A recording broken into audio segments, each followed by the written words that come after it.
¿Qué pasa cuando no encuentras a Dios en medio de la adversidad? Yo recuerdo que hace muchos años, cuando hice mi examen profesional, yo tenía la esperanza de obtener la mención honorífica.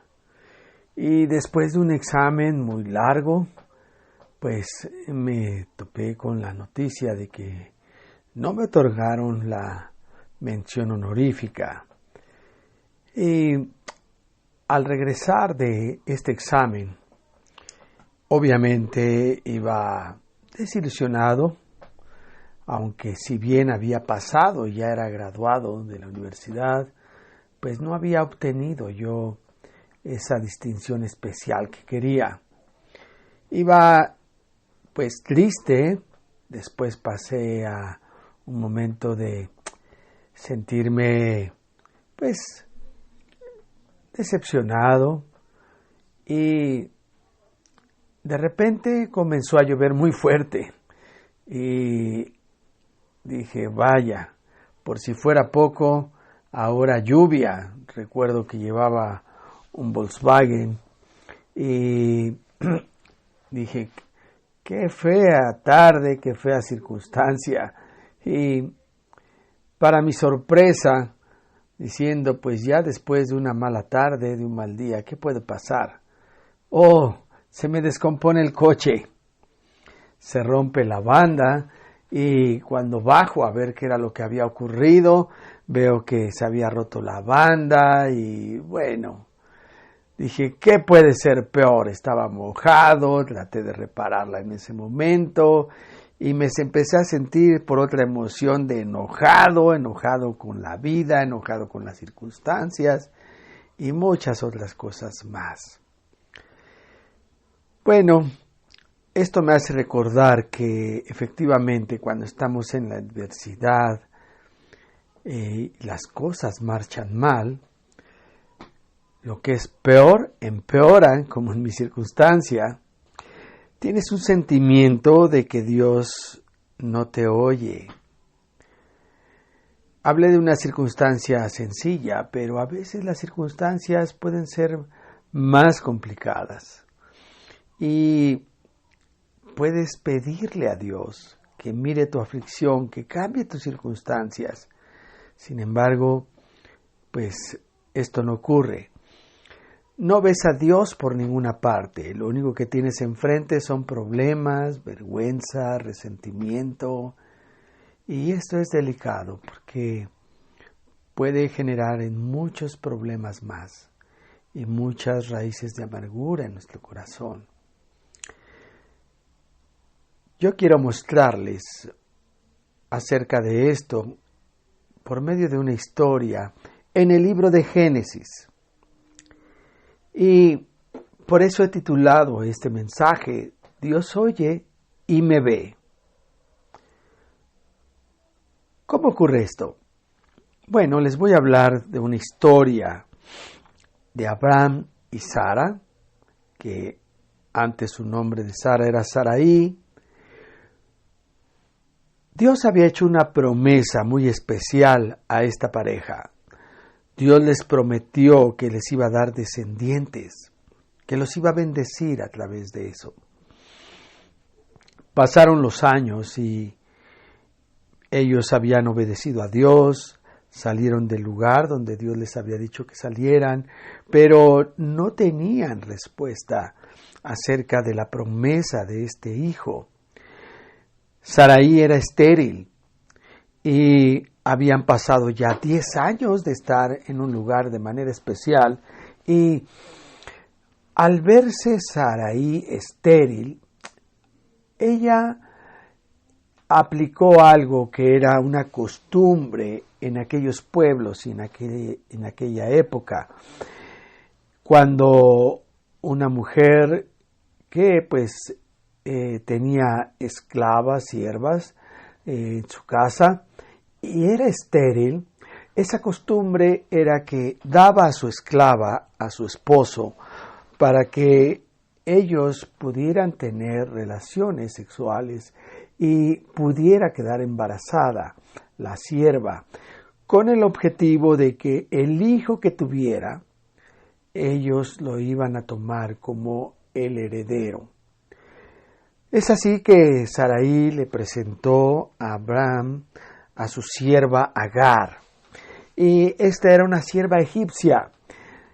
Así que Abraham se unió a Agar y ella concibió, quedó embarazada.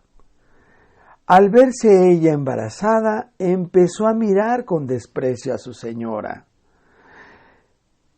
Imagínense a esta joven, obviamente que sabían que esto pues era parte de esa cultura. Ella era finalmente posesión literal de sus amos, en este caso de Abraham y de Sarai. En algún tiempo ellos fueron a Egipto y seguramente trajeron a esta joven de allá, y ahora pues ella no tenía mayor esperanza, mayor futuro, y ahora pues ella era entregada a Abraham y se encontraba embarazada, lo cual generó en ella pues muchos conflictos emocionales. ¿Por qué? Porque sabía que ese hijo, pues aunque era su hijo, pero no sería más su hijo en adelante cuando él naciera. Y esto pues generó ver a su dueña, que era Sarai, con desprecio. Generó estos sentimientos y ya no tuvo la misma actitud, aunque era su sierva, pues ella tenía un desdén hacia ella, lo cual resintió Sarai. Sin embargo, aquí vemos que Sarai se sintió agraviada y ella le reclama a Abraham. Dice: yo puse a mi sierva en tu seno y ella, viéndose encinta, me mira con desprecio. El Señor juzgue entre tú y yo.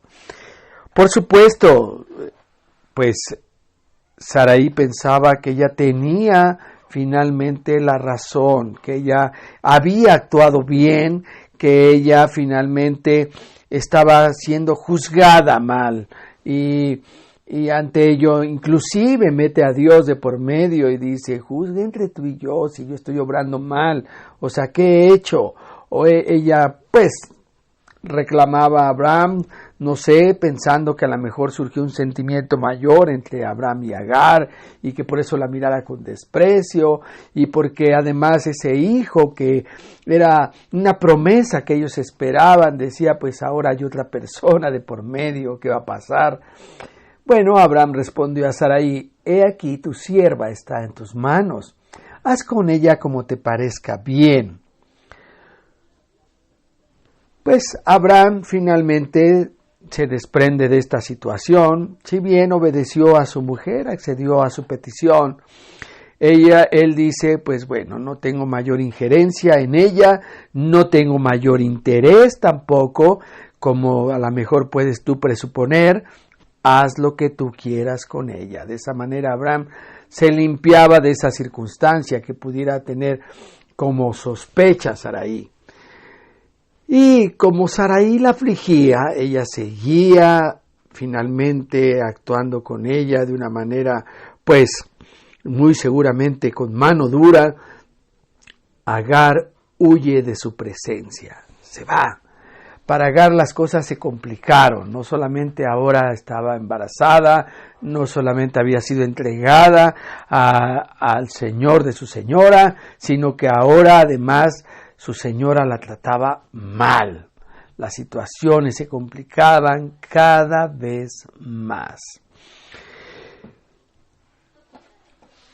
Dice en Génesis 16:7, pero el ángel del Señor la encontró en el desierto junto a un manantial de agua, el manantial que está en el camino de Shur, y le dijo: Agar, sierva de Sarai, ¿de dónde vienes y a dónde vas?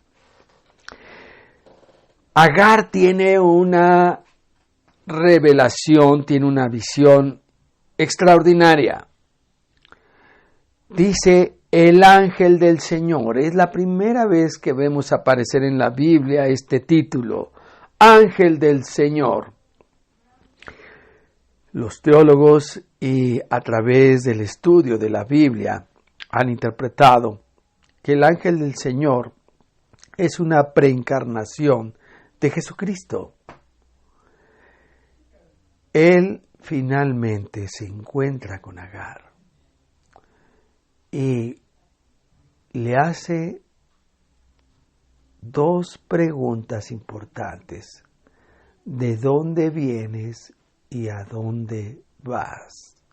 Por supuesto que el ángel del Señor sabía de dónde venía y a dónde va, pero esto es muy común de parte de Dios cuando quiere confrontarnos. Es la misma idea que hizo con Adán. ¿Dónde estás? Como si no supiera Dios dónde estaba Adán.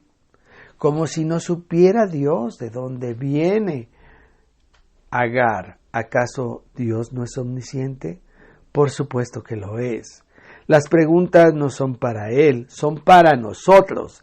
Es para Agar la pregunta. La pregunta es, ¿de dónde vienes? Esta pregunta, cuando Dios nos confronta, es, ¿de dónde viene tu problema? ¿Dónde nace tu problema? ¿De dónde nace tu aflicción? ¿De dónde nace tu adversidad? ¿Por qué se levantó esto? ¿Qué es lo que te aflige? Y es la pregunta que respondió Agar. Huyo de la presencia de Sarai, mi señora. Está diciendo, este es mi gran problema. Huyo de él. Ese es mi problema. Quiero huir de mi problema. Creo que todos queremos huir de los problemas. A nadie le encantan los problemas. Todavía no he visto un negocio que se abra y que diga, aquí ofrecemos problemas. Sería un total fracaso. Nadie quiere un problema. Todos queremos evitar los problemas, huir de los problemas. A nadie le agradan, a nadie le gustan. Lo mismo era con Sarai. Pero hace una pregunta interesante, una segunda pregunta el ángel del Señor. ¿Y a dónde vas? Creo que es un planteamiento que tenemos que hacernos. Muchas veces queremos huir de nuestros problemas y nos vamos, pero sin saber a dónde vamos. Esto es muy común a veces entre las parejas, a veces se pelean y a veces normalmente el esposo sale huyendo. Se sale de la casa, da el portazo, se va. ¿A dónde? No importa, lo que quiere es huir de sus problemas. Pero la pregunta del ángel del Señor, que es Dios, que es Cristo, es ¿a dónde vas? Es una manera de detenernos y de hacer una reflexión. Ok, tengo estos problemas, pero ¿a dónde voy? ¿A dónde voy? Sin lugar a dudas, Agar tenía una dirección a dónde ir, pero aún no tenía resuelto su problema. Muy probablemente ella quería regresar a Egipto, pero no estaba resuelto sus problemas. A veces nosotros queremos ir a otro lugar simplemente para olvidarnos de nuestros problemas. Algunos se refugian con amigos, algunos se refugian, cuidado, con otra persona que sí los escuche, que sí los entienda, pero están tocando las puertas de la perdición. ¿A dónde vas? ¿A dónde vas? Cuidado. Mucho cuidado, es una pregunta que Agar no contestó y que muchas veces no podemos contestar cuando estamos en medio de los problemas. ¿A dónde vas? Bueno, dice el ángel del Señor, vuelve a tu señora y sométete a su autoridad. Interesante. la respuesta del ángel del Señor. Le da una orden, no es una sugerencia. Vuélvete a tu señora y sométete a su autoridad. Con ello le está refiriendo que ella está huyendo de sus problemas. Él está diciendo, vuelve al origen de tu problema. Tienes que enfrentarlo y sométete. Desiste de estar peleando. No solo era volver, no es como decir, pues ya aquí estoy, a ver si cambian las cosas, o a ver, yo te pongo mis condiciones. No, sométete a su autoridad. Pero además obedecer esto era estar obedeciendo al ángel del Señor, era obedecer a Dios. Era decir, ok, Señor, tú quieres que esté ocurriendo esto, ok, me voy a someter a ti. A veces luchamos contra nuestra adversidad, pero en medio de esa adversidad estamos luchando con nosotros mismos. Estamos luchando con lo que nosotros queremos que sean las cosas. Luchamos con Dios inclusive, porque Dios no responde, o porque Dios no accede, o porque Dios no nos oye, porque nosotros quisiéramos que nos oyera como nosotros esperamos que se resuelva el problema. No solo tenemos un problema, sino que tenemos la forma en que queremos que se resuelva. Y creemos que Dios tiene que actuar así, resolviendo como nosotros queremos que sea. Y eso es una gran dificultad. Aquí el ángel del Señor le está dando una lección a Agar. Vuélvete a tu señora y sométete a su autoridad. Sí, es una orden, a veces es dura, a veces es cruenta, a veces es decir, pues sí, este es el yugo que te he puesto. Pero no solo le dijo eso, también le dijo, multiplicaré tanto tus descendientes que no podrán ser contados a causa de su gran número. Hay una promesa. Esta era la mejor promesa que podían recibir en aquel tiempo. El ser ellos fructíferos teniendo hijos era una bendición de parte de Dios. Y cuando el ángel del Señor le dice que va a tener muchos descendientes, le está diciendo, te voy a bendecir grandemente. Va a ser de bendición ese hijo que tienes.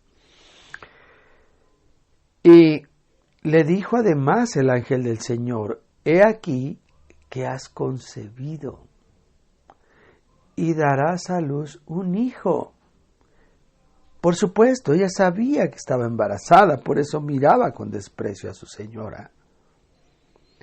Pero le está dando además una indicación respecto a ese hijo. Y llamará su nombre Ismael, porque el Señor ha escuchado tu aflicción. Esto era una gran enseñanza de parte de Dios. El hecho de que le dijera qué nombre tenía que ponerle a su hijo era una enseñanza en primera instancia para ella, porque le dijo, el Señor ha escuchado tu aflicción.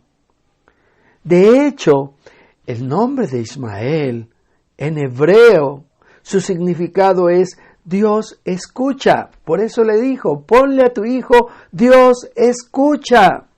Cuando nazca tu hijo, deberás recordar que Dios siempre oye. Dios no está sordo. Dios no está lejos. Dios está escuchando todo el tiempo. Dios escucha nuestra aflicción. Dios escucha nuestro dolor. Dios es Ismael. Dios escucha. En primera instancia era una lección para Agar, de decirle, sí, te vi, saliste, te he oído en tus sufrimientos, he oído tu aflicción que hace finalmente tu señora para contigo. Lo he escuchado, por supuesto. Tan lo he escuchado que te he salido al encuentro, estoy aquí. Y le pondrás a tu hijo Ismael, porque el Señor ha escuchado tu aflicción. No podemos pasar por alto. Dios siempre nos oye aunque parezca que no existen más que las paredes. Dios siempre oye aunque parezca que solo existen los problemas. Dios oye nuestra aflicción. Además, hay una respuesta en función a esto. Agar invocó el nombre del Señor que hablaba con ella y dijo: Tú eres un Dios que me ve. Estaba claro que la escuchaba, pero no solo la escuchaba, la veía. Quiere decir que Dios tiene todos sus sentidos atentos a ti. Dice, tú eres un Dios que me ve. Pues pensó, ¿acaso no he visto aquí al que me ve?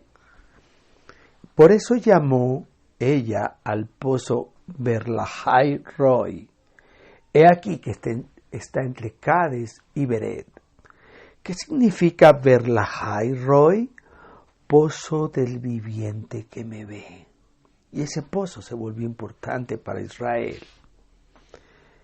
Esta lección no solo era para Agar. Esta lección era una lección para todo el pueblo de Israel. El primero que iba a recibir la lección era Sarai y Abraham. Ambos. Porque esta mujer al regresar, ella contaría a sus señores lo que había acontecido con ella. Ella había huido, pero regresaba. Pero además regresaba con noticias. Y además regresaba dócil. Además regresaba cambiada. Además ya no iba a tener ese desprecio, esa forma de despreciar a su señora. Se iba a someter a ella.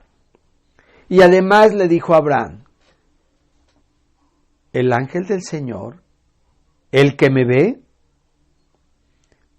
dijo que cuando nazca el hijo, le pongamos por nombre Ismael, porque Dios escucha.